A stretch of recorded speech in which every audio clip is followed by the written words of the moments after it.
नमस्ते दोस्तों, मैं हूं आपका दोस्त और इस शो का होस्ट मयूर गुप्ता। लेकर आया हूं आपके लिए एक बहुत ही खास कंपनी का financial and fundamental analysis. Company का नाम है बॉश लिमिटेड।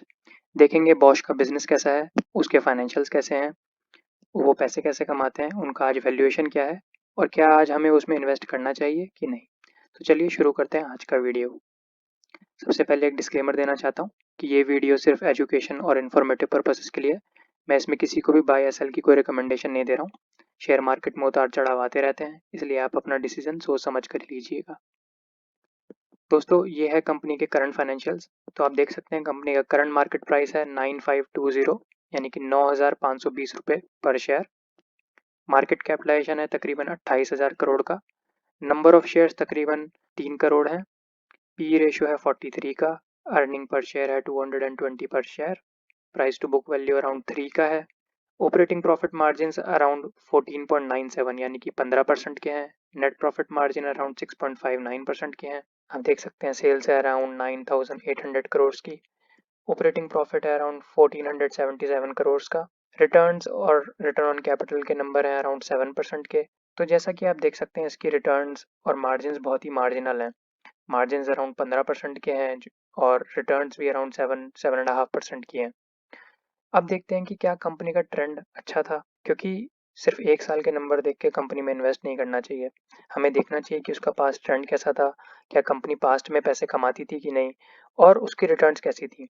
तो आइए देखते हैं कंपनी के 7 से 10 सालों का ट्रेंड, जिससे आपको ये एक आइडिया लग सकेगा कि कंपनी का प्राइस आज रीजनेबल है कि नहीं।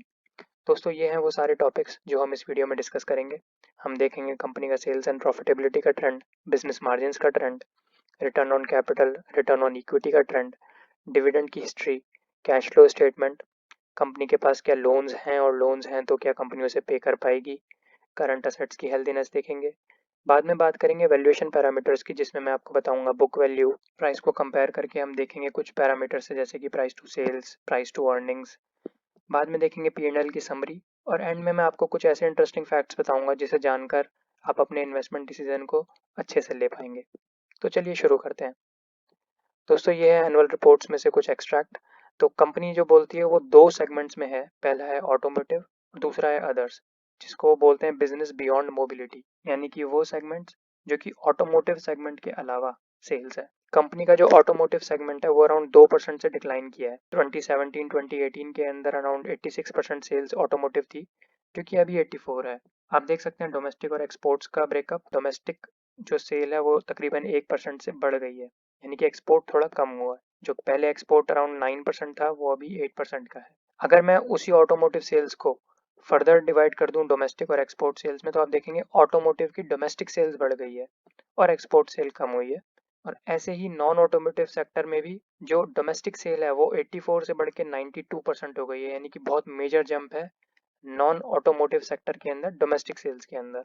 अब बात करते हैं कंपनी के बिजनेस मॉडल पे। कंपनी का जो मेन बिजनेस है, जैसे मैंने आपको बताया, मोबिलिटी सॉल्यूशंस के अंदर है, जो कि अराउंड 85% सेल्स में कंट्रीब्यूट करता है। बिजनेस बियॉन्ड मोबिलिटी जो है, यानी कि ऑटोमोटिव सेक्टर के अलावा जो बिजनेस है उसके अंदर आता है आईटी का, कंज्यूमर गुड से रिलेटेड और एनर्जी से रिलेटेड सेक्टर आते हैं। अगर मैं उसी को एलैबोरेट करूं तो जो ऑटोमोटिव सेक्टर है उसके अंदर जनरली ये लोग स्पेयर पार्ट्स बनाते हैं पैसेंजर कार के लिए, कमर्शियल व्हीकल्स के लिए, टू व्हीलर सेगमेंट्स के लिए, और साथ साथ उनकी रिपेयर्स से रिलेटेड प्रोडक्ट्स बनाते हैं, फ्यूल इंजेक्शन इक्विपमेंट बनाते हैं, स्पार्क प्लग बनाते हैं, ब्रेकिंग पार्ट्स बनाते हैं, फिल्टर है, बैटरी है, स्टार्टर जनरेटर्स हैं, लुब्रिकेंट हैं, कंफर्ट इलेक्ट्रॉनिक्स हैं, वाइपर ब्लेड्स हैं। जो बिजनेस बियॉन्ड मोबिलिटी है वो अराउंड 15% सेल्स में कंट्रीब्यूट करता है, जिसके अंदर मेनली दो चीज़ें आती हैं। पहला है पावर टूल्स, जो कि ऐसे टूल्स हैं जो बिल्डिंग मटेरियल बनाने में काम आते हैं।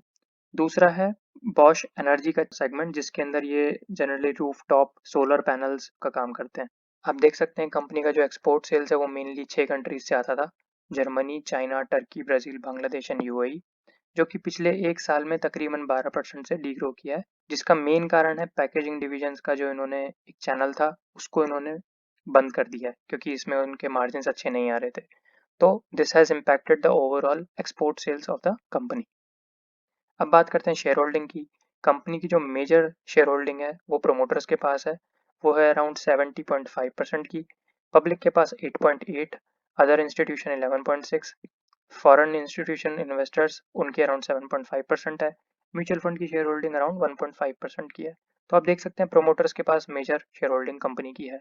मार्केट कैपिटलाइजेशन की बात करें तो जैसा मैंने आपको बताया करंट प्राइस है 9520 यानी कि 9,500 रुपये पर शेयर।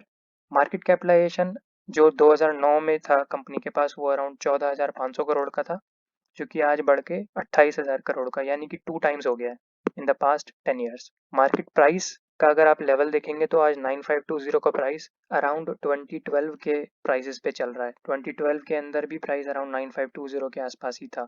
तो आप देख सकते हैं कंपनी का प्राइस काफी सिग्निफिकेंटली ड्रॉप हुआ है ओवर द पास्ट 2 और 3 ईयर्स। और number of shares around same है, जो कि 3 करोड़ शेयर पहले भी थे और अब थोड़ा सा कम होके 2.95 करोड़ नंबर ऑफ शेयर्स है। बात करते हैं सेल्स एंड प्रॉफिटेबिलिटी की। जो सन 2009 में सेल्स थी कंपनी की वो थी 4,791 करोड़ पर एनम, जो कि अभी 9,800 यानी कि अराउंड 2 टाइम्स हो गई है। Operating profit margin around same है, वही 14% के आसपास कंपनी की ऑपरेटिंग प्रॉफिट मार्जिन है। नेट प्रॉफिट मार्जिन जो कि रिपोर्टेड फाइनेंशियल्स हैं, अगर आप रिपोर्टेड फाइनेंशियल देखेंगे 2019 तक जो कंपनी ने रिपोर्ट किए हैं वो अराउंड 13% के रिपोर्ट किए हैं। अगर मैं ट्रेलिंग 12 मंथ्स के मार्जिन के बेस पे अगर देखूं तो कंपनी के मार्जिन डिक्लाइन हो रहे हैं। बात करते हैं सेल्स एंड प्रॉफिटेबिलिटी ट्रेंड पर शेयर की। तो जैसा मैंने आपको बताया नंबर ऑफ शेयर्स कंपनी के पास ऑलमोस्ट सेम है, सेल्स ऑलमोस्ट डबल हो गई है, तो इसके लिए सेल्स पर शेयर भी अराउंड 1,500 रुपये पर शेयर से बढ़ के 3,300 रुपीज़ पर शेयर हो गई है। लेकिन जो अर्निंग पर शेयर है वो सिग्निफिकेंटली डिक्लाइन करता जा रहा है। कंपनी का जो अर्निंग पर शेयर था वो 2015 में अराउंड 400 रुपीज़ पर शेयर था, 2017 में 570 था, जो 2020 में घट के 220 हो गया। तो this is a significant drop in earning per share. और अगर देखें पी रेशियो को तो पी रेशियो अराउंड 24 का था ईयर 2009 के अंदर, जो कि अभी बढ़ के 43 का हो गया, जिसका मतलब है कि आज 1 रुपये अर्निंग के लिए 43 टाइम्स प्राइस पे करना है। बिजनेस मार्जिन की बात करें तो अर्निंग जैसे मैंने आपको बताया कि पर शेयर पे अर्निंग कम हुई है, लेकिन ऑपरेटिंग प्रॉफिट अराउंड सेम है 14 to 15। नेट प्रॉफिट अगर मैं रिपोर्टेड नंबर्स की बात करूं तो अराउंड 13 का है, जो कि ऑलमोस्ट सेम है with the 2009 levels. Return on capital की बात करें तो रिटर्न ऑन इक्विटी है अराउंड 17.51 की, लेकिन पास्ट 12 मंथ्स की अगर मैं देखूं तो रिटर्न ऑन इक्विटी घट गई है, अराउंड 7% की हो गई है। Return on capital is around the same, अगर 2019 की बात करूं तो वही 17% की रिटर्न ऑन कैपिटल है, और रिटर्न ऑन एसेट्स अराउंड 12.5% की है। अगर आप ये जानना चाहते हैं कि ROE, ROCE और ROA में क्या डिफरेंस है तो उनके लिए मैंने डेफिनेशन यहाँ पर डाल रखी है, आप चाहें तो इस वीडियो को पॉज करके डेफिनेशन पढ़ सकते हैं। अब बात करते हैं डिविडेंड की हिस्ट्री की। आप देख सकते हैं कि कंपनी का प्राइस किस तरह से 2009 से 2019 तक ग्रो किया है और 2020 में डिक्लाइन हो गया है, लेकिन कंपनी की अर्निंग्स उस तरह से नहीं बढ़ी हैं।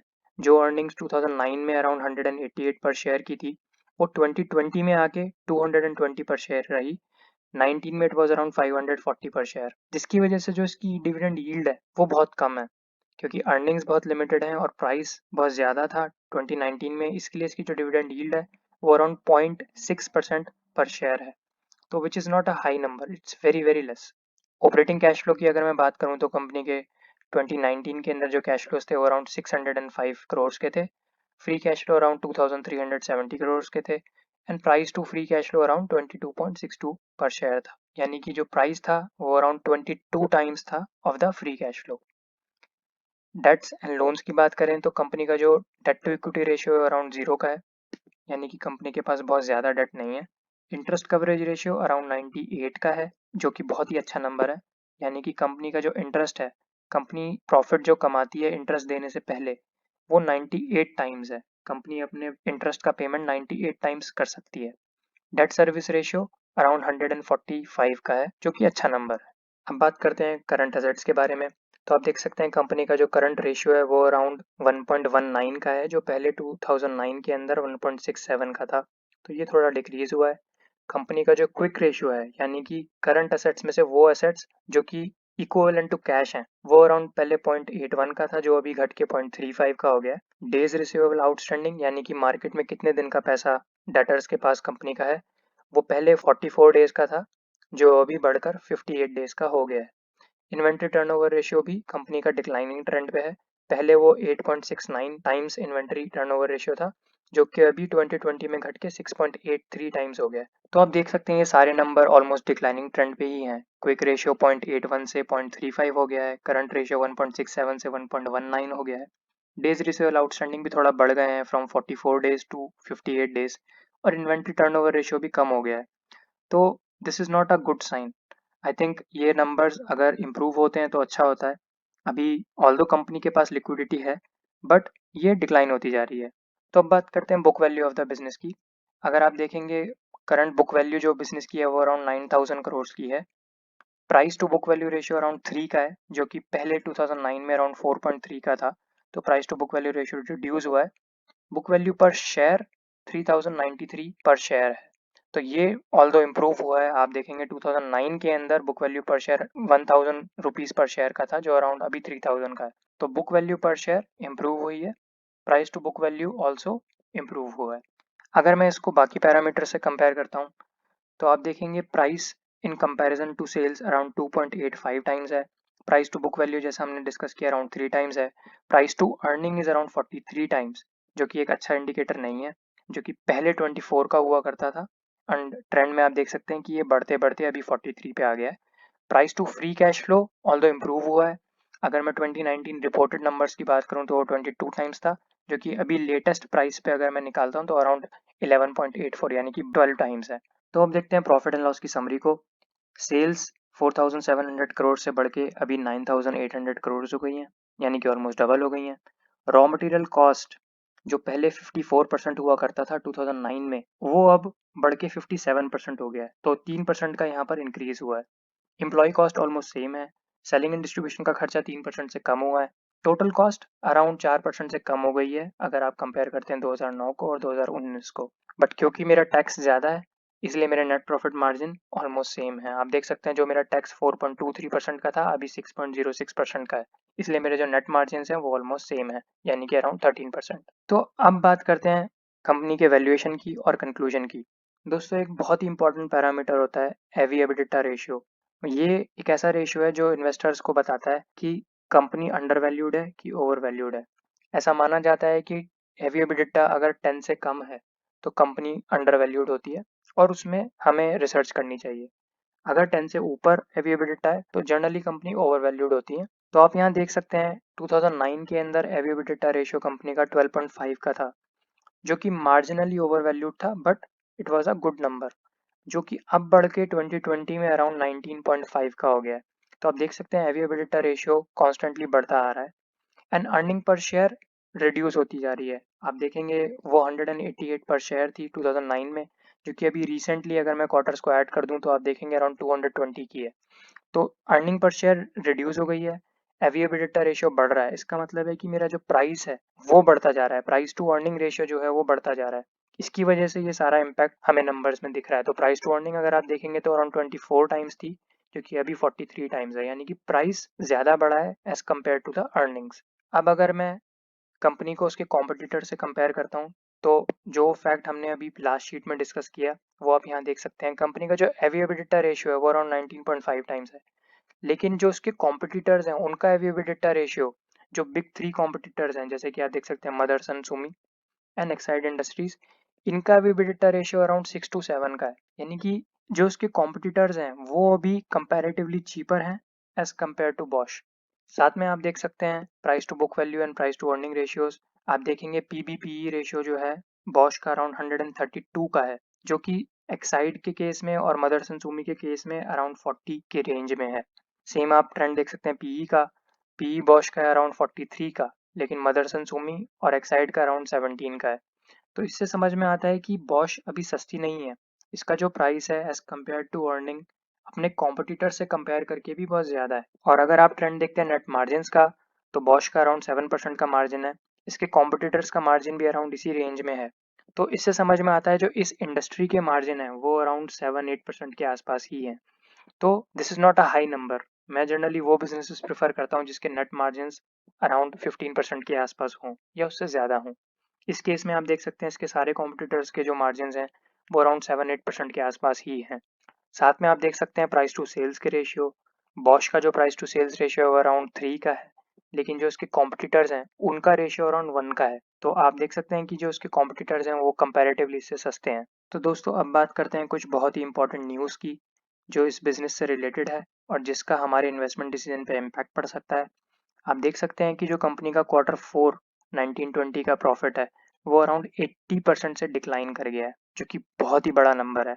साथ-साथ कंपनी ने कोरोना वायरस के इम्पैक्ट की वजह से अपना कैपेक्स एक्सपेंडिचर भी कम कर दिया है, जिससे इनके आगे के जो ग्रोथ के प्रोस्पेक्ट्स हैं, उस पे इम्पैक्ट आएगा। आगे जो फ्यूचर की ग्रोथ है, वो इम्पैक्ट होती है। साथ में आप देख सकते हैं कि अभी रिसेंटली आपको पता होगा ऑटोमोबाइल इंडस्ट्री में स्लो डाउन है। मारुति, बजाज, हीरो होंडा इन सभी की सेल्स पे बहुत मेजर इम्पैक्ट आया है इन द पास्ट 2 मंथ्स, जिसका डायरेक्ट इम्पैक्ट बॉश के बिजनेस पे आएगा क्योंकि बॉश इन सब इंडस्ट्रीज में डील करती है। साथ में जो चेंज ओवर हुआ है BS6 में, उसका भी इम्पैक्ट कंपनी के बिजनेस पे पड़ेगा क्योंकि कंपनी ने जो मशीन्स में इन्वेस्टमेंट कर रखा है, जो स्पेयर पार्ट्स हैं, जो इन्वेंट्री है, वो BS6 के हिसाब से अभी तक नहीं होगी। उसको BS6 में चेंज करना और उससे वापस वही प्रॉफिटेबिलिटी अचीव करना उतना आसान नहीं होगा। और जैसा कि आप जानते ही हैं कि कोविड-19 का इम्पैक्ट की वजह से लोग अभी एसेंशियल्स प्रेफ़र करते हैं। लोग अभी वो चीज़ें खरीद रहे हैं जो बहुत एसेंशियल्स हैं। कोई भी अभी कार खरीदना, बाइक्स खरीदना और ऑटोमोबाइल्स खरीदने में इंटरेस्टेड नहीं है।